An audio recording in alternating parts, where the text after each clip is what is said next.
This is the bearded rock god Tommy 10. You're watching Sin Spaces.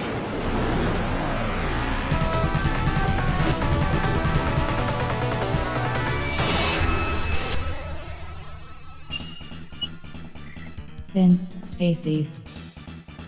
G'day Invaders and welcome to Since Spacies. Just recently we had the PlayStation 5 controller unveiled and yeah, quite an interesting controller that. I'm glad they've actually moved away from the traditional DualShock look that we've come to know and love.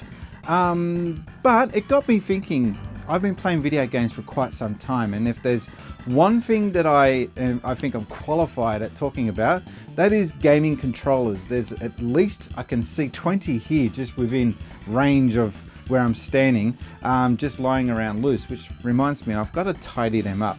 But I thought just for laughs I should do a top 10 controllers of all time. Now this list is my own. You guys have got your own. You know how this works. You don't have to get all cranky in the comments section. But if you feel that I've missed a controller that should have been mentioned, put it down below. I may have skimmed over a controller or two, but just off the top of my head, this is my top 10 controllers of all time. Add reverb to that bit. All time. Starting at number 10. Coming in at number 10 is the PlayStation. Now, when the PlayStation first came out and I saw that controller, I loved it. I don't know what it was. There was no hint of, oh my God, this sucks, or, oh, what is that? It was just straight up, this looks cool. Cool, this looks interesting. And it was this one that first came out, but this is not number 10. This is not the number 10. This is the first controller that they came out for with the PlayStation. It's a glorified Super Nintendo controller with some extra buttons and some handlebars. That's essentially all it is. But that's not the controller that I would put in my number 10 spot. It was the one that followed it up, the DualShock, this one. Now, in my personal opinion, Sony has not beaten this. Sony has not topped this design. They've kept mucking around with the controller design. They've kept it similar to this, but they've tried to add in fancy features that I personally feel are not necessary. The touchpad, not needed. The speaker on the controller is a cool addition, but the light at the front, it's a battery waster. I'm actually not a fan of the PlayStation 4 controller. I think that the Xbox One beats that controller. Number one reason is the battery life on it, and it just doesn't feel comfortable.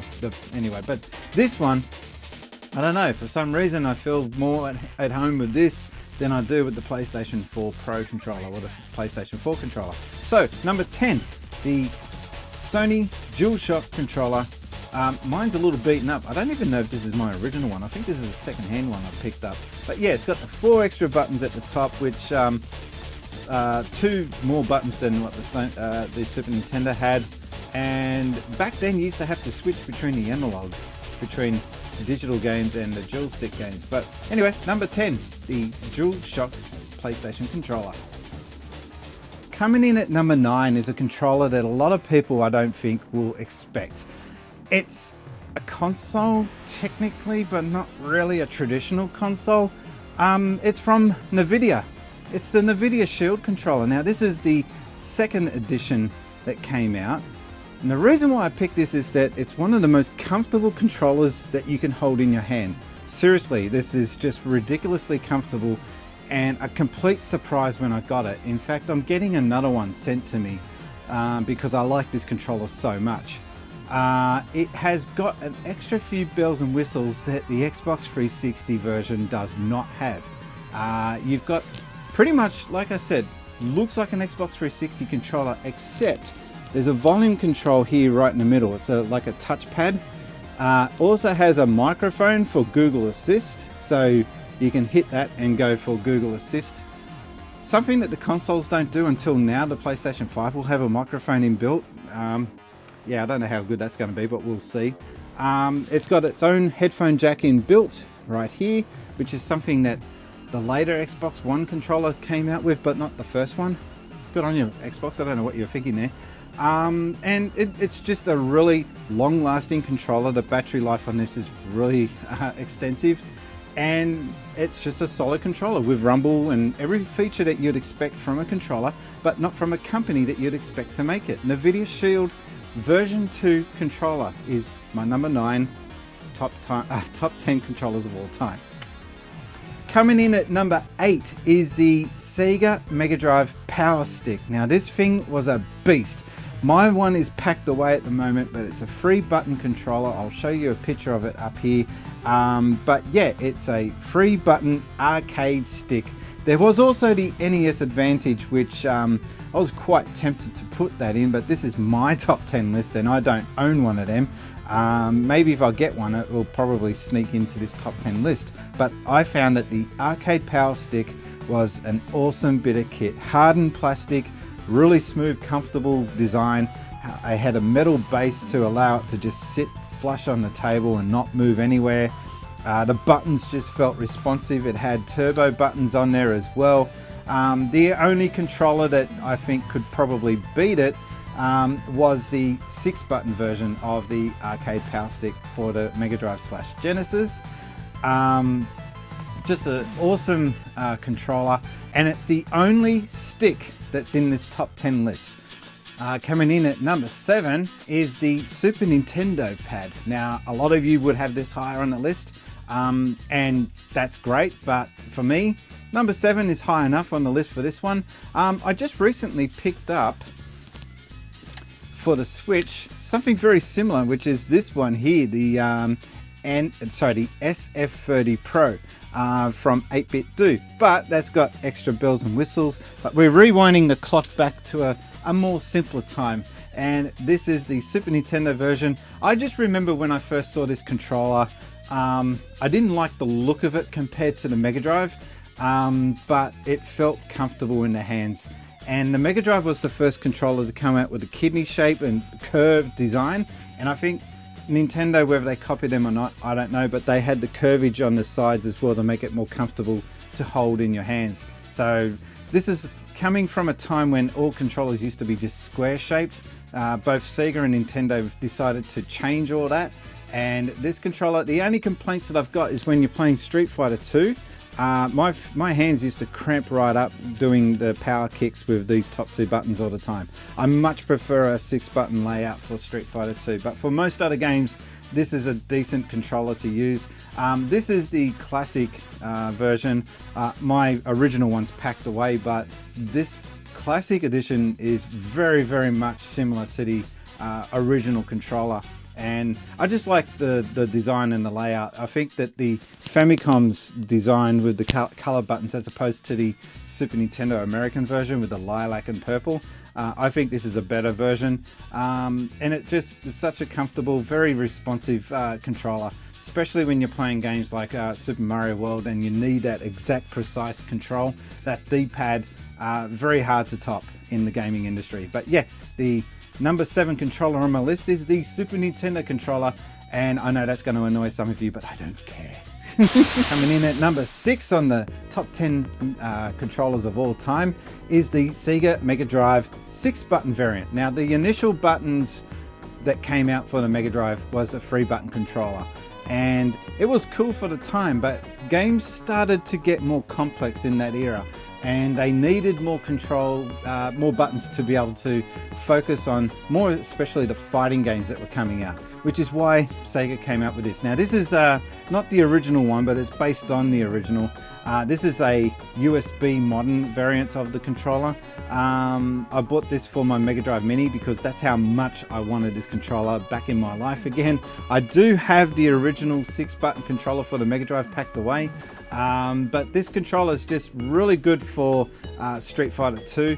In fact, it's the only way I prefer to play the game Street Fighter 2 or any Street Fighter 2 variant. If there was a way of making this compatible with the Super Nintendo, God, please tell me. I'd love to be able to do that. But yeah, such a great controller, and it was smaller than the Mega Drive 3-button controller, and it wasn't until very recently that I found out that the 6-button Japanese version is smaller yet again. So that's a did you know fact that I only found out recently myself. But yeah, the Number 6 controller is the 6-button Mega Drive. Number 5 on the list of top controllers of all time is the Xbox 360. Now this is my one here with the chat pad, but if I just quickly rip that chat pad off, there we go. Yeah, I love this controller. The battery life is very, very generous on it. It's AA batteries, Dave, essentially. That's something that a lot of people didn't like about it. For me personally though, I found that the AA batteries were a plus, because as soon as the batteries ran out, I just quickly grab a freshly charged, rechargeable set of batteries and whack them in and off you go. It just felt great to hold. It was such a refreshing thing to see come from Xbox, considering that they initially rolled out with the Duke way back. I love the Duke, not dissing on the Duke, but it's not in my top 10, spoiler alert. But this controller was just such a refreshing thing to see come from Microsoft. The only thing that I could probably give this controller down points or negative points about is that D-pad is not very responsive. It does the job, but yeah, they just really hit the mark. I don't know what it is, but the up and the down and the left and the right is not defined enough, and you find yourself not really hitting the exact control that you want. But such a good controller for that era. Still very much usable today, and it did have some cool things like the chat pad, which just made it that little more interesting to look at in an era when online chatting was starting to become a big thing. So yeah, number 5 is the Xbox 360 controller. Coming in at number 4 is probably the newest controller in this list, and it's only just recently come into my room here. And that is the Nintendo Switch Pro controller. This thing is freaking awesome. It's the best way to play any Switch game. The D-pad, super responsive. There's 2 versions though. The D-pad on the newer versions is better than this. The latest one is better than this one. I find this one responsive enough though to satisfy what I need. The only downers on this controller is that the triggers are not analog, they're just buttons. That's not a fault of the controller alone, that's more of a console criticism. The only other negative things I've got to say is that the plus and the minus buttons here are not profound enough. They're very hard to find when you're in a hurry trying to reach for that for those buttons in game. And the other thing is they're too close to the home and to the photo button. That's the only negative thing I've got to say about this controller though. Battery life on it is really cool. Battery life is pretty good, and everything just feels right. It just feels so good, and it's got the best rumble out of any controller I've got so far. So number 4 is the Switch Pro controller. Number 3 on the list is a controller that a lot of you probably have not even seen or used or played, and that is yet another Nintendo controller, and that is the Wii U Pro controller. Same thing almost with the last controller I just showed you, except this one has probably the best battery life out of any controller that I've got in this list. It is ridiculous. I think it's like 80 hours battery time, something crazy like that. Everything that I said about that previous controller can be said about this, except this one has better button placement than the Switch controller, the Switch Pro. Super comfortable to use. The only downside is that not many games use it. You end up using the Wii pad for half the games that are on this console, and this controller just really got underused, unfortunately. The best way to play Breath of the Wild, by the way, is with this controller. And it's good with Smash. So Wii U Pro controller comes in at number 3. That might surprise a few of you. And number 2 on the list, I'm starting to sound like a Nintendo fanboy here, but it is another Nintendo controller, and that is the Wavebird for the GameCube. This thing was epic. I missed it the first time around. I got it much later in life, and I just love this controller so much. Probably the first wireless controller to do the job right.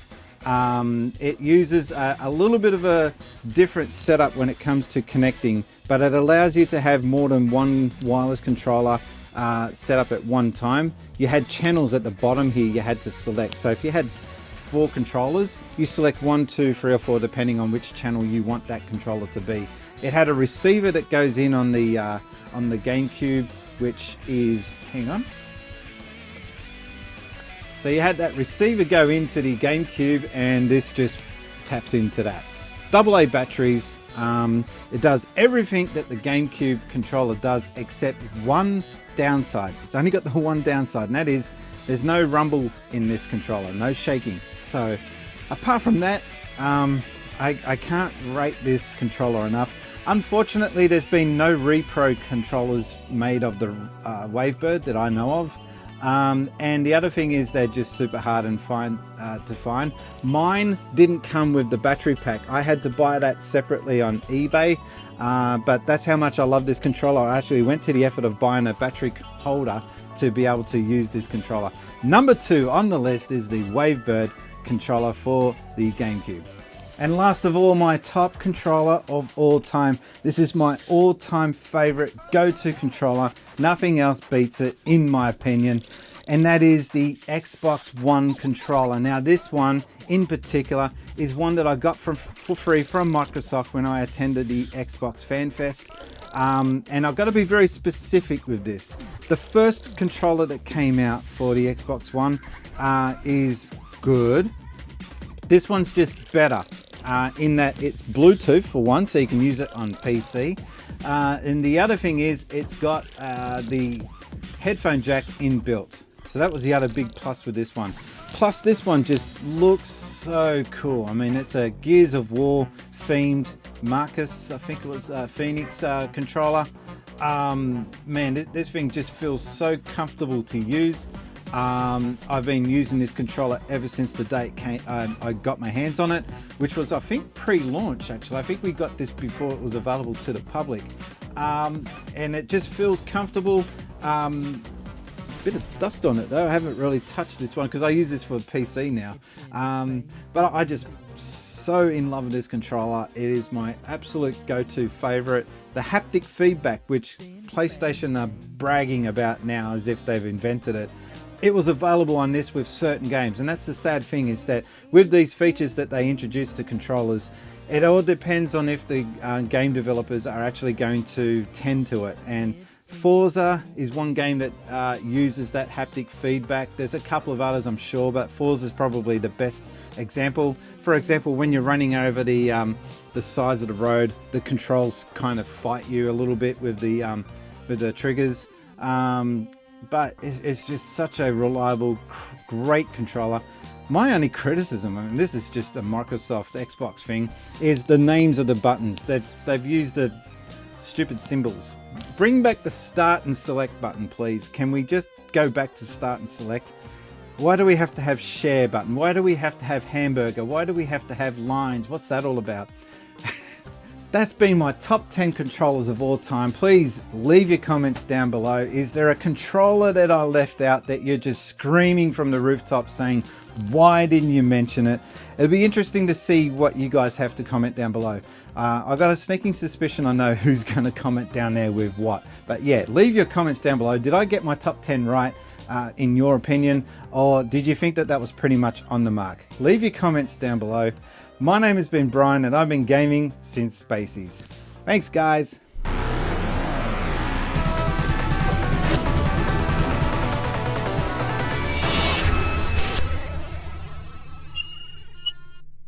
Since Spacies.